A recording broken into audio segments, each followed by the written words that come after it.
Hello, students.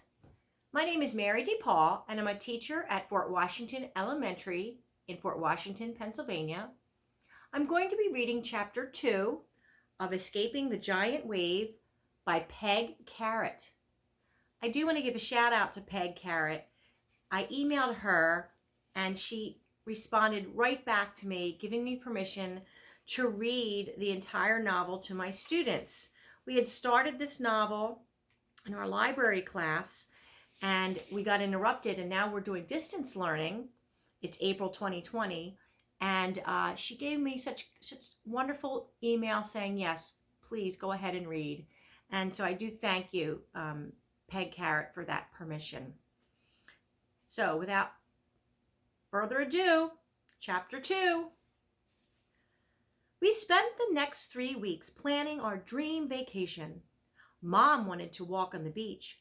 I wanted to tour a cheese factory, and Dad planned to visit an airplane museum. Bibi kept asking if we could rent a car and drive north into Washington State so she and Bill could see the Microsoft headquarters in Redmond, Washington. Luckily, Redmond was too far away. I hope you won't mind being our sitter one night, Kyle, Mom said, for the Salespersons of the Year ceremony. The company has rented a huge private yacht, the Elegant Empress. The ship will leave in mid-afternoon on the second day we're there, Dad said. We'll cruise until sunset, when a buffet dinner will be served, followed by the award presentations. The cruise is only part of the vacation that doesn't include you kids, Mom said. I'm sorry, but the invitation says adults only. That's okay, I said. We don't want to listen to a bunch of speeches anyway. You and Bibi can get pizza from room service that night, Mom said, and rent a video to watch in our room. Mom and Dad still had not caught on that I liked being the one in charge, so I pretended that I was doing them a big favor when I agreed to babysit during our vacation. Maybe if they thought I was being especially cooperative, they would let me buy a really good souvenir. How much does it cost to rent the Elegant Empress? Bibi asked. I have no idea, Dad said. A lot, Mom said. I picked up Bill the Bear and made my voice high, pretending to be my sister. You could rent a fleet of rowboats instead, I said, and feed everyone a sandwich instead of the buffet dinner. Then you could use the money you saved to buy presents for your children. Very funny, said Dad. Good idea, said Bibi, except forget the rowboats. Give them everyone a life jacket and let them float in the water. We all cracked up at the idea of Dad getting his award as he floated around in the ocean. This will be the best vacation ever, I said. The best vacation in the whole world, Bibi agreed.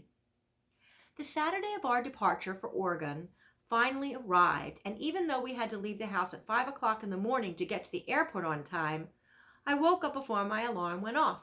Our family had never taken this kind of trip before. Usually, we camp at a state park or visit relatives. I tried to look nonchalant at the airport, as if I flew everywhere, every week. But I was so excited I couldn't sit still while we waited to board. I was standing at the big windows watching planes taxi down the runway when someone punched me from behind. Hey, Kyle, I hear you're heading for Oregon, too. I recognized the voice and the punch. Darren Hazelton. What are you doing here? I asked as I rubbed my shoulder. Same as you, Darren said. Going to Oregon with my mom and dad for the real estate convention. No, I thought. Say it isn't so. I said, I didn't know your parents sold real estate. There are lots of things you don't know, Darren said. Where are you staying? I asked. Some new hotel. The Frontier Lodge? I crossed my fingers. Please say no, I thought. Please stay anywhere except at my hotel. Yeah, that's it, Darren said. The Frontier Lodge. My plans for a carefree vacation flew away faster than the jet outside the window. With Darren on the scene, I would spend my time trying to avoid getting punched or tripped or shoved into the pool, or worse. One of Dad's Oregon brochures showed a picture of some loggers beside a huge cedar tree. An image of Darren with a chainsaw buzzed across my mind. I backed away from Darren toward my parents, knowing he would not hit me again in front of them. Mom and Dad were talking with another couple. Mom waved me over to them, then introduced me to Mr. and Mrs. Hazelton, Darren's parents. Mrs. Hazelton works for the online branch of our company, Dad said. She's the virtual salesperson of the year. Congratulations, I mumbled. I understand my son is a classmate of yours, Mrs. Hazelton said. I nodded. Isn't that the best luck? Mom said. You'll have someone to pal around with on the beach. I imagined Darren sneaking up behind me and shoving me into the water, or pushing me face first into the wet sand. I forced a smile. I'm not planning to spend much time at the beach, I said. Mom looked surprised, since I had been talking for days about searching for shells or unusual driftwood that I could take home to show my friends that I'd been to the Pacific Ocean. Before Mom could say any more, the airline announced that passengers in rows 30 to 45 could begin boarding the plane.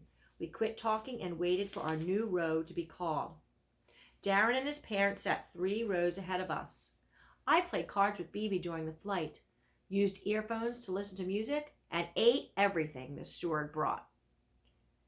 Free soft drinks, I said to Bibi as the steward handed us each a glass of crushed ice and a can of 7-Up. This is great. They aren't free, Bibi said. Sure they are, I said. You only have to pay if you want beer or wine. I pointed at a man across the aisle who was handing the steward money in exchange for a glass of wine. Bibi said, the cost of soft drinks is figured into the price of our ticket. We already paid for them in advance. Oh, I said. I knew she was right, but it was more fun to think that they were free. After the plane landed in Portland, we took a special convention bus to Fisher Beach. Darren and his parents rode the bus too, but I took the seat farthest from the door and Bibi sat next to me, so I was temporarily spared any more contact with Darren. As we rode along, I gave myself a pep talk. This vacation was the perfect opportunity to make Darren quit bullying me. If I stood up to him the first time he bothered me on this trip, then I'd be able to enjoy the rest of my time in Oregon. But if I let him get away with anything, I'd spend the whole week wondering where he was and what he was up to.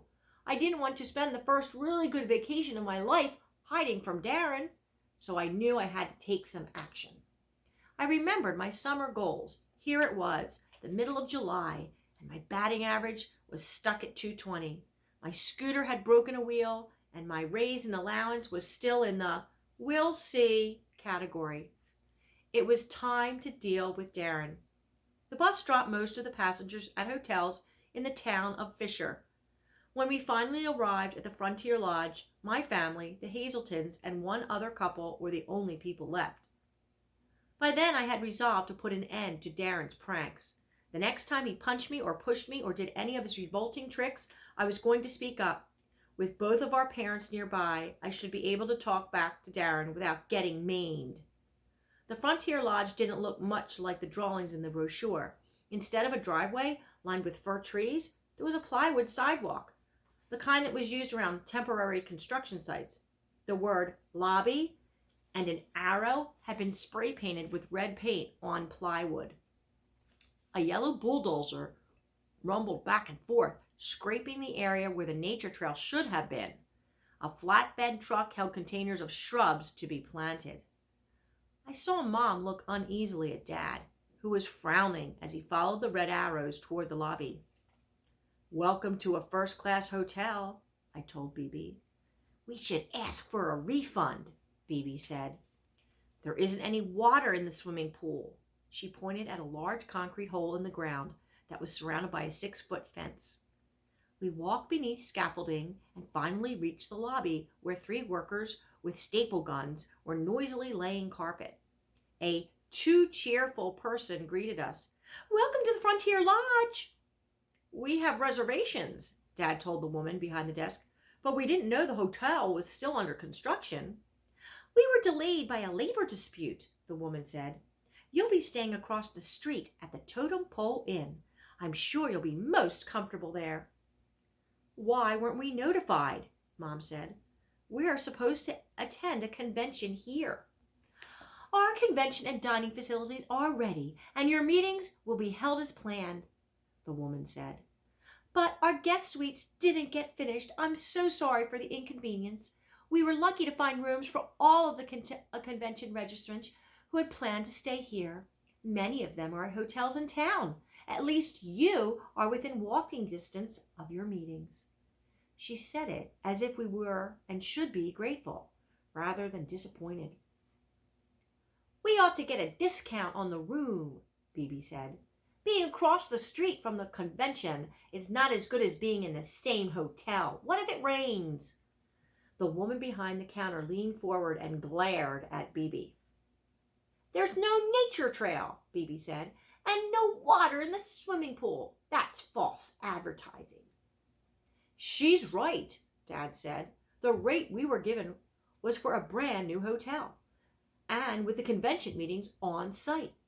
We shouldn't have to pay the same rate for an older, less convenient accommodation." By now, Darren and his parents and the other couple from the bus were in line behind us. The woman at the counter lowered her voice and said, "I can give you a special rate of $250 per night." "That will be fine," Dad said. Bibi grinned. I knew she was figuring out how much the discount had saved Dad's company. $125 per night times 5 nights equals $725. I gave Bibi a thumbs up. A bellhop piled our bags on a luggage cart and pulled it down the plywood walkway. As we left the lobby, we heard Mrs. Hazelton yelling at the desk clerk, demanding to stay at the Frontier Lodge. Darren's voice joined his mother's. "I want to stay here," he whined. "You promised." I hoped the clerk would give in and find a room for the Hazeltons. That way Darren would be across the street from me rather than in the same hotel. "This situation must be hard for you," Dad said to the bellhop. "Most people are understanding," he said. "A few get obnoxious and insist they're going to stay in the new hotel whether the rooms are ready or not. When they find out the beds haven't even been delivered yet, well, they change their minds." We crossed the street to a much older hotel that was only 3 stories high. "The Totem Pole Inn will be torn down as soon as the construction is finished at the lodge," the bellhop told us. "This land will be used for a parking garage, a restaurant, and some shops. There'll be an overhead walkway across the street to the hotel and conference center." "How old is the Totem Pole Inn?" Mom asked. "It was one of the first luxury hotels in Oregon," the man replied. "Built in 1928, 3 American presidents have stayed here, and so have many movie stars. It's always been popular with celebrities because it's so far away from town. If you like quiet, then this is the place to be, especially now when the inn is officially closed. The only guests are the few whose rooms weren't ready at the Frontier Lodge, and who couldn't get rooms at one of the hotels in town." "We weren't told when we were registered that the hotel's being torn down," Dad said. "You should have asked for a bigger discount," Bibi said. We entered the dimly lit lobby. I could tell it had once been an elegant facility, but it looked as if no upkeep had been done in several years. Wallpaper curled at the edges, and the frayed carpet had bare spots between the door and the elevator. "It's not exactly what we were expecting," Mom said. "We don't have to do anything here except sleep," said Dad, but I could tell he was disappointed too. "We could have slept at a Motel 6, Bibi said, "for a lot less money." The bellhop pushed the up button on the elevator, and we all looked expectantly at the doors. They stayed closed. He pushed the button again, but it didn't light up.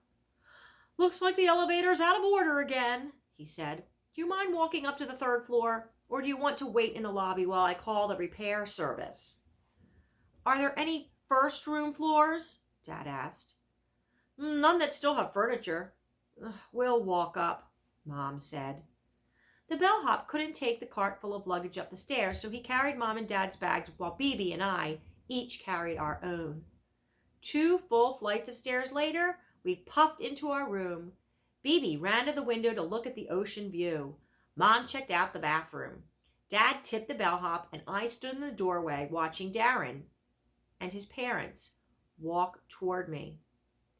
They stopped at a room 3 doors down the hall.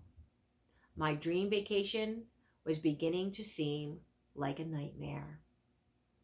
And that's the end of chapter 2. Thanks for listening. I'll see you at chapter 3.